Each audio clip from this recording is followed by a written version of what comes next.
Hi, Christian Batabara here, your Gen Z Tito.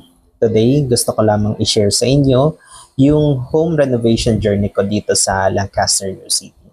So, disclaimer lang po, hindi po ako employee ni Lancaster and isa din po akong homeowner dito sa Lancaster, New City. So, ito lamang po ay sharing ng mga experiences ko sa pagpaparenovate ng bahay. So, I hope na makatulong ito sa inyo. So, yung first na needed nyong i-comply is yung drawing requirements. So, na-discuss ko na ito sa previous video ko. You can check that one. So, yung amin kasi ay nagpa-design muna kami sa malulupit kong tropa. Si Architect John Mark Lanzarote at Architect Rodolfo Lozano. Mga magagaling na architect yan. So, on the comment section, you can check yung contact details nila. So, bandang end of February to April po kami nag-start mag-asikaso ng requirements at documents. So, luckily, di kami nahagip ng new home improvement application process ni ProFriends na na-implement noong April 21st, 2025. So, next, para kanino tong vlog na to? Ito yung sa mga new home buyer or yung kahit yung sa matatagal na gustong or nais na magpa-home renovate. So, itong home renovation requirements na ito ay para dun sa house units na under ni ProFriends, which is yung developer ni Lancaster, New City. So, ang bahay ko kasi is Alice unit, pero pwede nyo rin itong gawing guidelines para sa Maypeya, IRA, or any other house unit.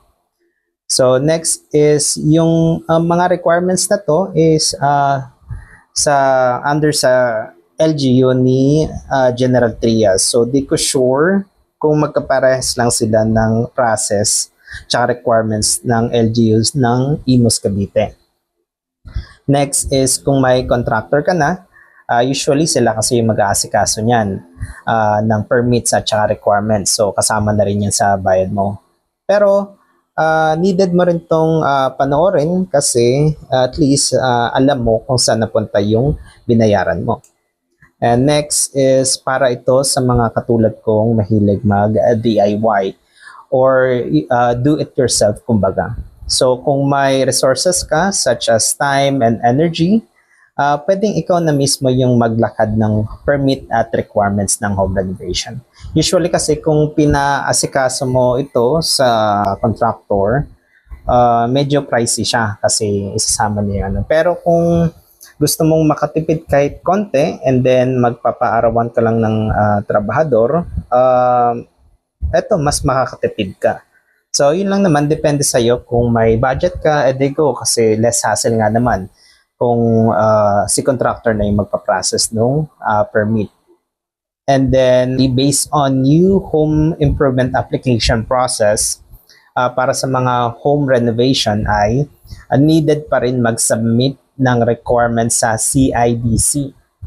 So, new process kasi nila is pwede ka na mag-apply online or mag-process ng requirements sa paybayani.com. Pero doon lamang yon sa mga minor at immediate pass. So kung major renovation yung gagawin mo, just like us, ang ginawa kasi namin is magpapa-second floor kami. So needed nyo pa rin mag-submit sa CIDC before nila i-generate yung permit sa paybayani.com.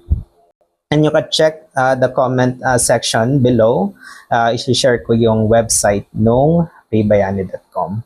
So, kung isa ka sa mga nabanggit ko, ay tamang-tama tong vlog na to para sa'yo. So, please check my next vlog.